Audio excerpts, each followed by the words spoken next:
Hello lovely people, how are we all today? I hope you guys are having a great day. Welcome or welcome back to Trapped by Love. My name is Emma Carrington. If you are interested in true crime and justice, you are in the right place. By way of a disclaimer, we discuss true crime cases involving domestic abuse and domestic homicide on this channel. So if that's not the kind of content you were looking for, I completely understand. And thanks for stopping by.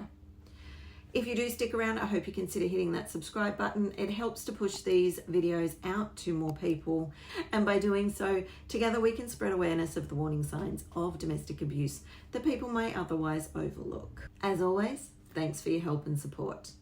Now, let's go ahead and get into today's case. Today, we're going to be looking at the case of Nicole Ledger. Nicole was born in Fort Worth, Texas on the 7th of February in 1979. At 17, she fell pregnant and had a baby boy she named Trey. She was a loving and devoted mum who did all she could to give her son a great life. She held down multiple jobs and had just been accepted to nursing school. She also volunteered for Habitat for Humanity, and her friends say she was outgoing and someone they admired. She made friends easily and she lived life to the full. In 2012, she met a man by the name of Michael Adams. He worked as a repo man and was fairly well off. Her son Trey was 16 when he first met Michael, and he says his first impression was that the man was strange. He says he seemed to be going through a midlife crisis because he had dyed his hair jet black. However, he goes on to say that his mum really cared for Michael and that she raved about how well he treated her. He would bring her flowers and leave a little "I love you" notes, and she felt that she'd really found a gentleman to love and be loved by. This sped the relationship along because Nicole felt she was being treated like she had never been before. She was being treated like a queen. Now, we've discussed it before, but this is love bombing. Again, if you want homework, Surviving the Love Bomb is my other channel, and it will tell you all you need to know. It wasn't long before Michael, who was 49, asked the 34-year-old Nicole and 16-year-old Trey to move into his spacious home in Frisco, an upscale suburb of Dallas. And she was thrilled. However, it wasn't long before the newcomers worked out that this was not a comfy make yourself at home home. Nope, not even close. This was more of a show home where everything had a place and it had better be in its place or Michael would have something to say about it. Michael was controlling, and this manifested in how Nicole and Trey lived in his home. They couldn't relax. Michael wasn't just controlling around the home though, he was also jealous and possessive over Nicole and her body as well, to the point where he kept a topless photo of her on his bedside table, flanked with candles. I mean, to each his own, but that seems a little obsessive and shrine-like to me. Things were organised just so, from his colour-coordinated closet down to the orientation of the labels on the cans of drink in his refrigerator. Has anyone ever seen Sleeping with the Enemy? That's what I think when I think of this guy. Gross. He also had a lounge in his home that no one was allowed to sit on because it would get dirty if it were used. He was fanatical about order and cleanliness. This was made abundantly clear when the new little family had dinner one night. Someone, either Nicole or Trey, had spilled a drop of spaghetti sauce on the counter, which was tile, so no harm, no foul, right? No. This sparked an argument, and it just got worse when Trey heated his plate in the microwave and the sauce spattered the interior. This argument went on for a week, with Michael screaming and swearing about them not being careful and just carrying on. About 2 months after moving in, Nicole called time on the relationship and she and Trey moved out. But Michael pulled out all the stops. He came around to take her out for a fancy dinner. Then back at his place, he asked her to marry him. Nicole was excited, so she and Trey moved back in with Michael. However, it wasn't long before there was another altercation, and this one was physical. Michael wrenched Nicole's finger so viciously when pulling her engagement ring from it that she had to go to the doctor to have a splint fitted. At that point, Nicole realised that this was never going to be the relationship she wanted it to be. So in March of 2023, she took her son, moved out for a second time, and called the engagement off. Nicole and Trey moved into an apartment, but before long they began noticing strange things. They came home to find their front door open and their little dog Penelope missing. There was no reason for the door to not be secured, but Michael did have a key, and they were definitely suspicious. They found Penelope 2 days later. Unfortunately, she'd been run over. There was another incident where there had been bleach poured all over their clothes, and then their car was torched. Nicole was backed into a corner.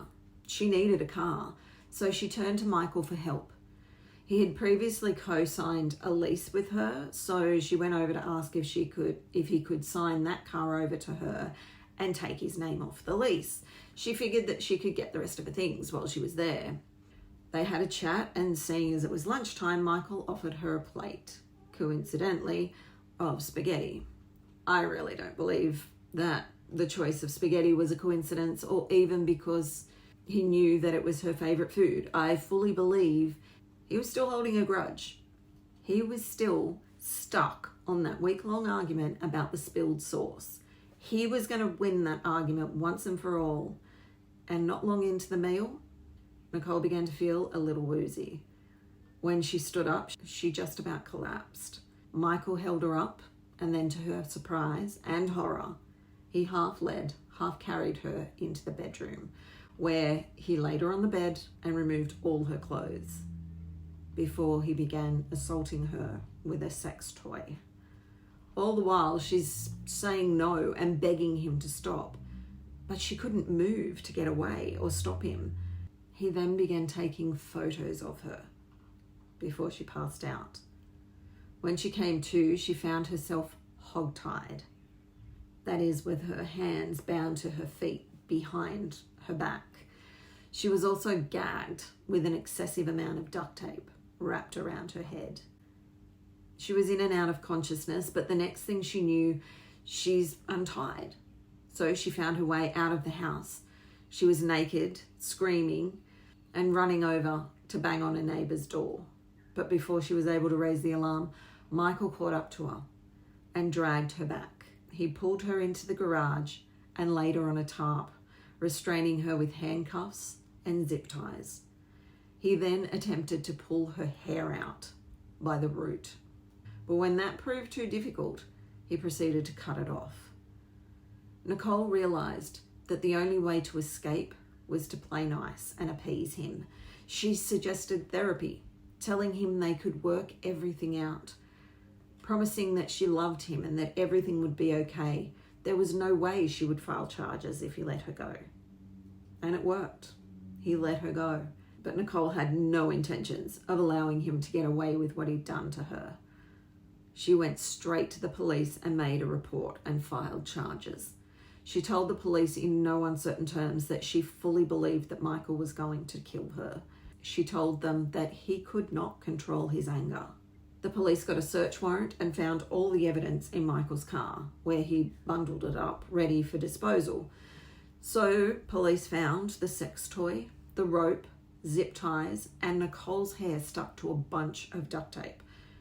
The key piece, though, was the spaghetti and the sauce. Michael was charged with aggravated kidnapping and sexual assault, which of course he pled not guilty to.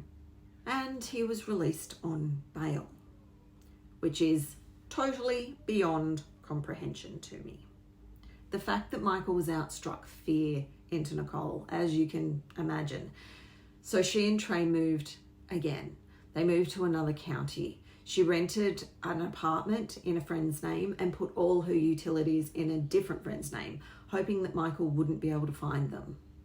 Of course, Michael found people for a living, being in the business of repossessing cars. So despite the protection order, he tracked them down. They were alerted to the fact that he'd found them when Nicole found that her mail had been stolen, and there was a handwritten letter in her postbox signed by Michael and sprayed with his cologne. Then, a few months later, they came home to find a tarp and handcuffs on the front doorstep, the same ones he'd used in the kidnapping. Of course, Nicole told the police about this, and their theory was that this was a threat to attempt to warn her off testifying. See, Michael had been indicted on the kidnapping and rape charges and was due to face court. Nicole, of course, was the primary witness. The problem was that the police detective on her case had taken a personal shine to Nicole, and they were exchanging spicy text messages and photos. So it makes you wonder, well, it certainly made Nicole's friend Holly Wheeler wonder, if his focus wasn't quite where it should be in this case. He was more worried about sexting than he was about protecting her and making sure she was okay. The detective's name is Scott Greer, and he was the one to take Nicole's statement right after the assault, which is just mind-blowing to me. You've just listened to a victim explain how she'd been brutally attacked and violated to the point that she wound up in hospital, and you decide, a supposed professional law enforcement officer, you decide that this would be a fantastic person to hit up for some saucy pics. What is wrong with people? I don't get it. Anyway, after this investigation, it turned out that Nicole was not the only one. It turned out that there were 4 female crime victims that Scott Greer had an inappropriate relationship with. After this investigation, he resigned from the force. Resigned.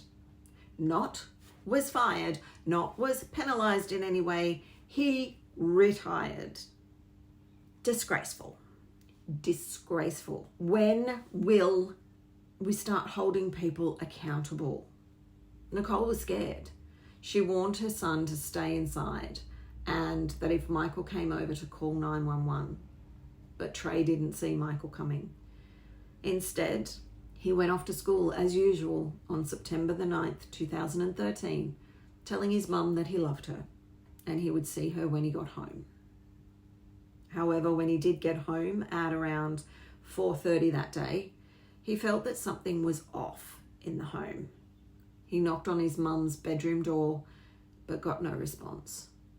The door was locked, and after knocking louder and louder, Trey was getting increasingly scared. He jimmied the lock of the bedroom door and finally got it open to find a scene no child should ever have to see. Nicole was laid out on the bed with her underwear down and hanging off one ankle, her shirt lifted above her breasts, and she'd been shot twice in the face. Trey ran from the house and called 911.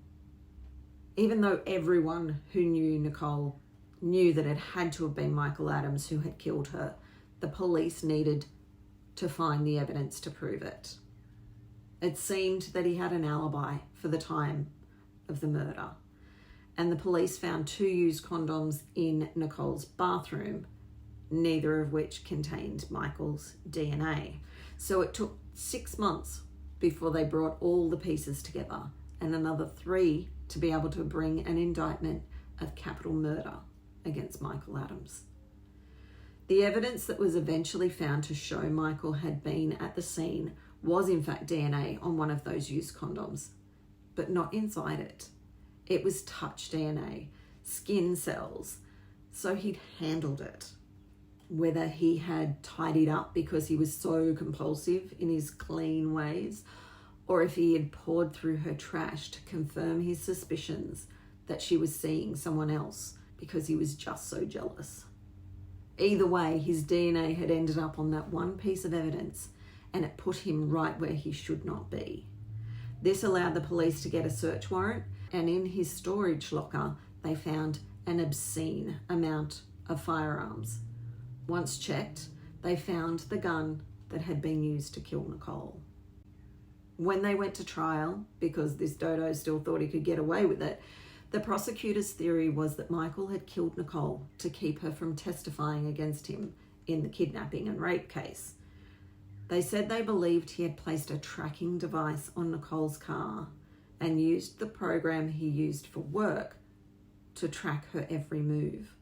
The jury took less than 2 hours to come back with a guilty verdict for the charge of capital murder, which came with an automatic sentence of life without the possibility of parole, which is as it should be in all cases. That, my friends, is all I have for you today. If the content in this case has raised any concerns for you regarding your own relationship or that of a loved one, please reach out for help. There's a list of resources in the description box below. Please know that you're not alone. There is help out there. I thank you again for joining me this week, and until next time, please take care of yourselves and be kind to one another. Bye.